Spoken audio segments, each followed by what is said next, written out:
обстановка на КПП Верхний Ларс и когда откроется торговый центр «Столица». Об этом и многом другом мы расскажем прямо сейчас. В эфире новости на телеканале «Осетия». В студии Елена Черенкова. Здравствуйте. И коротко о главном. Дальнейшей судьбой завода «Электроцинк» займется специально созданная комиссия. В нее входят сразу несколько рабочих групп по разным направлениям. С чего начнут в первую очередь? По факту смерти остинского солдата Сослана Газаева возбуждено уголовное дело. Парень скончался в армии от менингита. Родственники уверены, во всем виновато командование военной части. 100 лет со дня рождения первого директора 5-й Владикавказской гимназии. Илье Цедаеву в честь юбилея на здании образовательного учреждения установили мемориальную доску.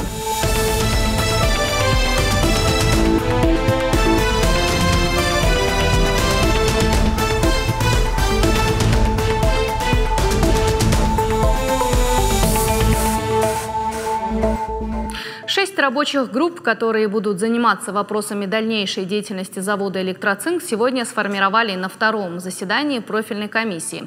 Встреча состоялась в Доме правительства. По словам заместителя председателя Кабинета министров Ахсарбека Фадзаева, каждая рабочая группа возьмет на себя отдельное направление.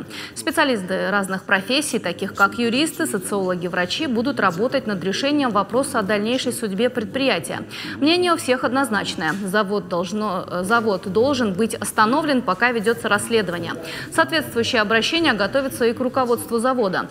Вице-премьер считает, что необходимо позаботиться и о сотрудниках предприятия. Они не должны остаться без средств к существованию. Но основной задачей остается обеспечение безопасности жителей республики. Руководство завода со своей стороны не приняло участие в заседании комиссии, хотя генерального директора Игоря Хадыка приглашали неоднократно. Отметим, что руководитель предприятия сам входит в состав комиссии. Вопросов еще много, мы только начали свою работу, я думаю, все еще впереди, и будем в дальнейшем действовать. Значит, создали еще группу, значит, я говорил, взаимодействие с, значит, это социально-экономическая работа с персоналом, с работниками, очень важно.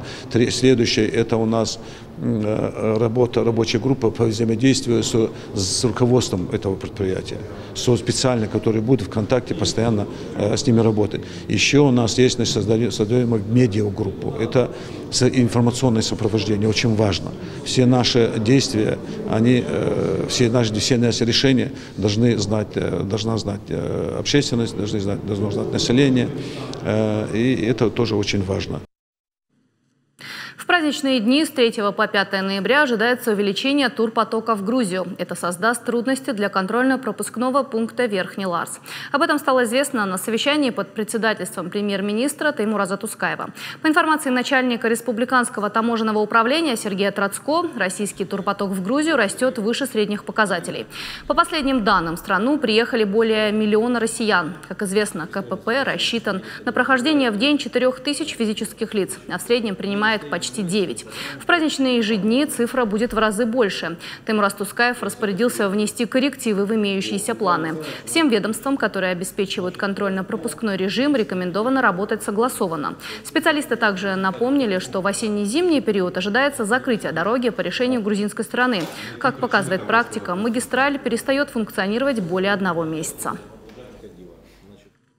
Горе, которое произошло в семье Газаевых из Ордона, заставило содрогнуться жителей республики. Младший сын Сослан, как и все его сверстники, в июле отправился на службу в армию. Свой воинский долг он исполнял в подмосковном Наро-Фоминске. Спустя некоторое время заболел, но командующий состав на это никак не реагировал. Лечили парня сослуживцы, но их сил оказалось недостаточно. Он скончался в госпитале. Наша съемочная группа пообщалась с семьей Газаевых и выяснила, что эта служба уже изначально была неоднозначной. О семейной трагедии. Материал Аланы Тамаевой. Неужели это с нами случилось? Фенецма даймаги хафтеден, фенецма стем афта неожиданно. Чензахсевмец оттекенайме десардав терзила. Венсон моден. И ацтекена зонен дартаркут саргауи. Налайзонен. Нисуалмакав для меня жизнь остановилась. Для Валентины Газаевой время остановилось 19 октября, когда не стало ее младшего сына Сослана. Еще совсем молодой парень погиб во время прохождения воинской службы. Как вспоминает брат Сослана, Алексей, эта служба насторожила его с самого начала. У военнослужащих не было официальной присяги, не было учебного сбора и курса молодого бойца. Командование объяснило это тем, что в октябре планируется полевой выход, поэтому времени проводить сборы попросту нет. Полевые учения откладывали несколько раз, но в итоге парни добрались до полигона в Мулино. Суслан сразу сообщил брату: все нравится, но есть одно «но». Хороший, говорит, лагерь у нас, вот немецкий лагерь новый. Все новое, все в нем есть. Единственное, тогда ему это было смешно, он смеялся, что российская армия, говорит, свою новинку туда внесла, обезвоженный лагерь, говорит, полностью. Нам, говорит, приходится, как мать говорила, вот ходить рядом где-то старый колодец, и вот они оттуда мылись. Единственное, не пили, питьевая вода у них, правда, была. Более того, парни посменно, круглосуточно дежурили возле своего оружия. Сыграли ли эти факторы решающую роль, но простыл Суслан именно на полигоне. По возвращению в часть у него постоянно болела голова и была высокая температура. Лечили его сослуживцы своими силами. Командующий состав болезнь парня просто игнорировал. 16 октября Алексею позвонили сослуживцы брата и сообщили, что он в госпитале Подольска. Алексей сразу же вылетел к брату. Вспоминая о госпитале, добирался в полночь. В отделении реанимации никого не было и света. В одном из кабинетов он нашел спящего дежурного врача, разбудил его и представился. Сказал, что ищет брата, Суслана Газаева. В ответ доктор, по словам Алексея, поднял крик и стал выгонять его из отделения. Успокоиться человек в белом халате смог после того, как вызвал наряд полиции. Только в их присутствии он заговорил. С таким сарказмом, знаете, аж противно было на него смотреть. Я его спрашиваю, что с моим братом? Он с такой насмешкой: при смерти твой брат, что тебе еще сказать?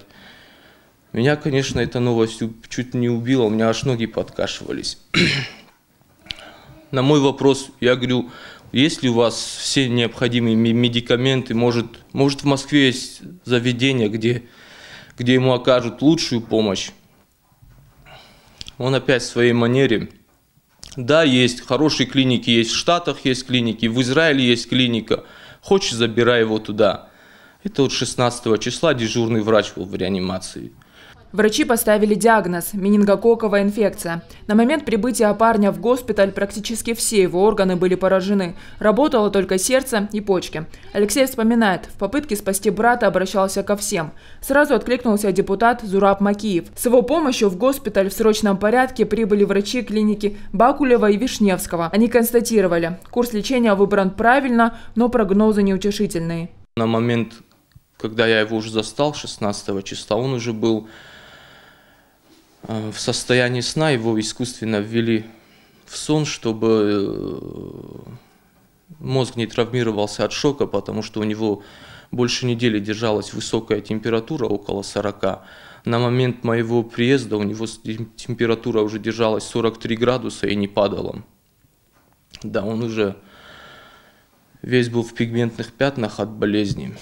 19 октября в 7 утра Алексею сообщили, что сердце Суслана остановилось. Причина смерти – инфекционно-токсический шок. Однако руководство воинской части даже пальцем не пошевелило. По словам Алексея, командование вышло на связь только несколько раз. Сославшись на выходной, Алексея попросили перезвонить им в будний день. После на звонки уже никто не отвечал. Алексей признается, до сих пор не может понять такой жестокой халатности. И вспоминает, как Суслан рассказывал ему об особенности своей службы.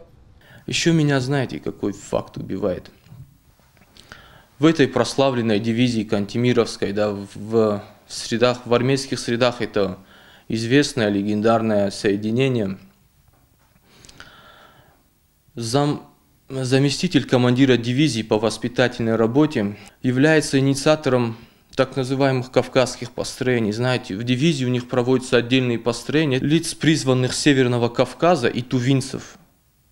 Эту категорию собирают на отдельные построения, отдельно строят каждый день.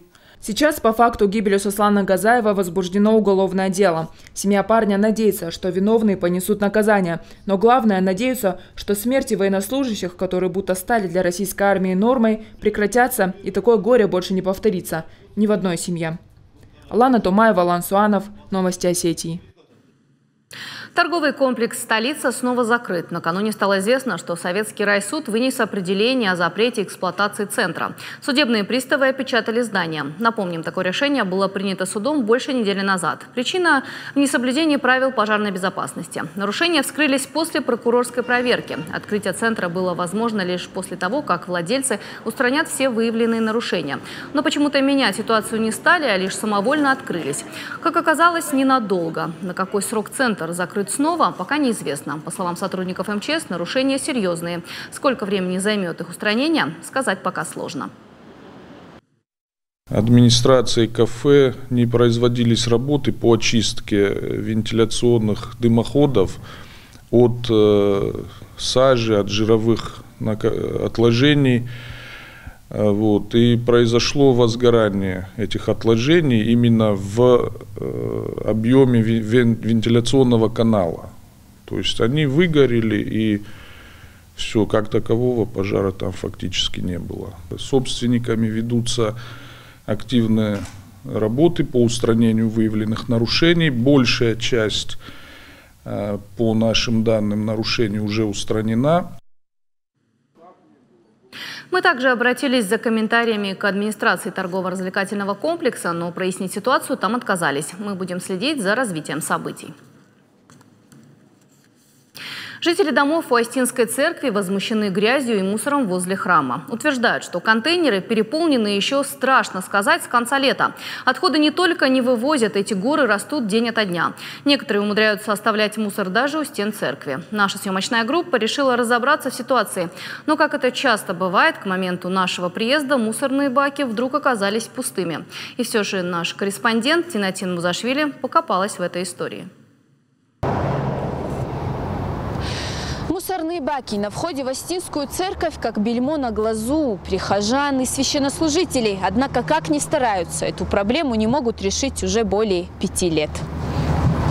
Жители близлежащих домов говорят, это место каждый день превращается в настоящую мусорную свалку. Служители храма негодуют, здесь такое недопустимо. Храму Рождества Пресвятой Богородицы уже более 200 лет. Осетинская церковь – одна из главных достопримечательностей города. К тому же ее признали объектом культурного наследия. Люди неоднократно обращались в разные инстанции, просили решить эту проблему, даже собирали подписи.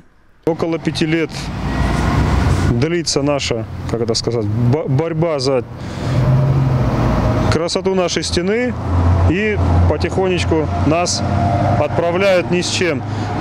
Писал не только настоятель, не только отдельные люди, но и были собраны подписи приходского собрания. И по моему мнению, по мнению большинства не только прихожан, а просто здравомыслящих людей, свалка под этим местом – это неправильно. В администрации города объясняют, в этом районе высокая плотность застройки, баки наполняются стремительно. Они пытались решить проблему, даже перемещали контейнеры в другое место, однако жителей это не устроило. Мусор продолжали приносить на это место. Иного места для расположения этих баков на указанном переулке, это даже не улица, насколько я понял, переулок Кривой, нет. А если мы посмотрим всю протяженность улицы Хитагурова, которая перпендикулярно идет, то практически место для установки баков отсутствует по всей улице. Можно много причин привести, обстоятельств, почему контейнеры там не должны стоять. С этим никто не спорит. Просто когда вопрос станет, что будет взамен этого, никто ничего предложить не может. Все обращения, которые были, это были предложения: уберите, переставьте, унесите. А вот сами жители улицы на камеру говорить отказались. При этом в личном разговоре заявили, что городские службы убрали весь мусор до приезда съемочной группы. И уверяют, что наводить здесь порядок приходится им самим. В свою очередь, служители храма надеются, проблему с мусорной площадкой удастся решить. Призывают бережнее относиться к духовным ценностям и соблюдать чистоту. Зинатин Музашвили, Диана Кабалотти. Новости Осетии.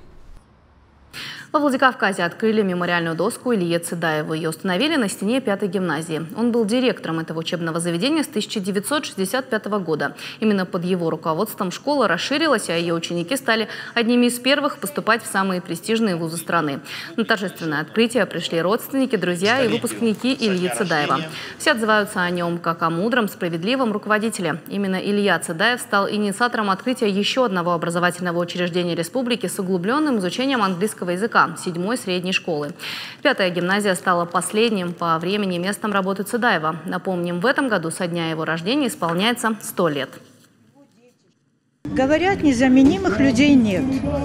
Лишь со временем начинаешь понимать, что это неверное утверждение.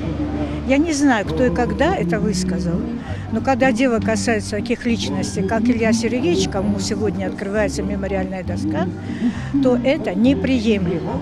Он штучный, он единственный, поскольку не только потому, что он открыл специализированную английскую школу, он открыл очаг воспитания интеллигенции. И ученики этой школы везде и повсюду это подтверждают. Во Владикавказе состоялся российско-таджикский молодежный форум. Делегация прилетела в Северную Осетию накануне. Основные цели двусторонней встречи – обмен опытом, успешными проектами в области поддержки молодежного предпринимательства. Также участники форума планируют укрепить в среде молодежные гуманистические ценности, активную жизненную позицию, вовлечь их в общественную жизнь своей страны. Было также отмечено, что молодежь должна более активно участвовать в международных отношениях. На мероприятии присутствовали депутат Государственной Думы Артур Таймазов, а также исполняющий обязанности министра физической культуры и спорта Северной Осетии Хасан Бароев. Уже завтра делегаты встретятся с представителями таджикского землячества Северной Осетии. Гости пробудут в республике до 4 ноября, затем отправятся в Москву. Добавим, что проведение форума стало возможным благодаря инициативе Горского государственного аграрного университета.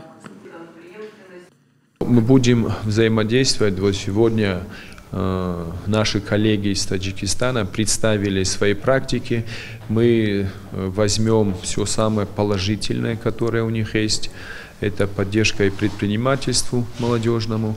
Мы этот опыт учитываем и будем реализовывать этот положительный опыт у себя в регионе.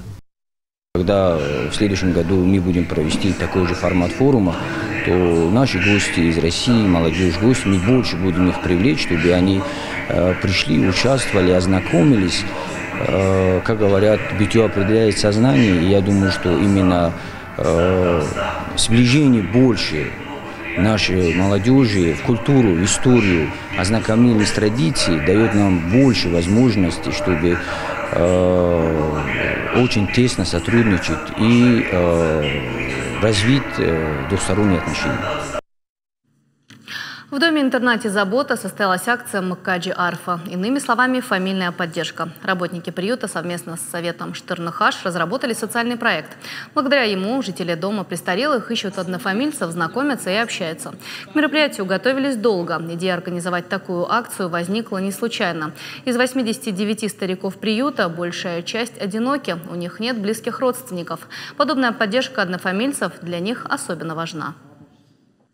Это очень значимое мероприятие, особенно для людей, которые вот так много лет находятся одни, у них нет ни близких, ни родных. Это очень мотивирует на то, чтобы хотеть жить, что жизнь – это всегда подарок судьбы. И первый подарок в «Заботе» преподнесли уже сегодня Ирине Кусаевой. В гости к ней приехали представители фамилии, чему она была очень рада. Ирина Ивановна долгое время жила в Таджикистане. Она кандидат философских наук. Всю свою жизнь посвятила преподавательской деятельности. По словам работников «Заботы», старшие фамилии с удовольствием отозвались на предложение. В свою очередь для гостей подготовили исторические материалы о фамилии и праздничный стол. Добавим, что такие акции будут проходить раз в месяц. Классики всегда говорили, что о мощи, о богатстве русского языка. Но вот в этом богатстве я сегодня не могу найти слова, чтобы я могла выразить свои эмоции и свою благодарность всем, которые здесь пришли. И я по жизни до гроба обязана им тем, что вот они мне помогли приобрести вот, и найти моих родственников. Я думала, что у меня никого нет, я думала, я одна. Оказывается, ой, какая я богатая. В России сегодня писали большой этнографический диктант, проверяли знания о родной стране, ее истории, культуре, обычаях и традициях. Акция проводится 3-й год и становится все более популярной. В этом году в Северной Осетии задействовали более 100 площадок. Написать диктант могли все желающие, владеющие русским языком. Всего им предстояло ответить на 30 вопросов по разным темам, 20 из которых федерального уровня, 10 регионального. На решение задания отвели 45 минут. Наиболее успешный участник сможет набрать 100 баллов. А уже на следующей неделе на сайте проекта будут опубликованы правильные ответы. Окончательные результаты станут известны 12 декабря. По предварительным подсчетам, по всей стране этнографический диктант написали более 300 тысяч человек. Решил принять участие, потому что мне интересно проверить свои знания. Значит, вообще это большой проект, интересно принимать в нем участие само по себе. Вот, вопросы как бы есть и сложные, есть и простые, но вопрос любой, он как бы подразумевает не просто твои знания, не просто твое, допустим, ощущение, но и твое отношение к представителям других народов, других национальностей. Нужно сказать, что республика наша в прошлом году показала довольно хорошие результаты. Мы заняли по итоговому баллу 3-е место по Российской Федерации, а среди молодежи в номинации до 17 лет мы заняли 2-е место. Ну, надеюсь, что в этом году наши показатели будут еще лучше. К этому часу это вся информация. Больше новостей вы можете найти на нашем официальном сайте riston.tv. Спасибо за внимание и оставайтесь с нами.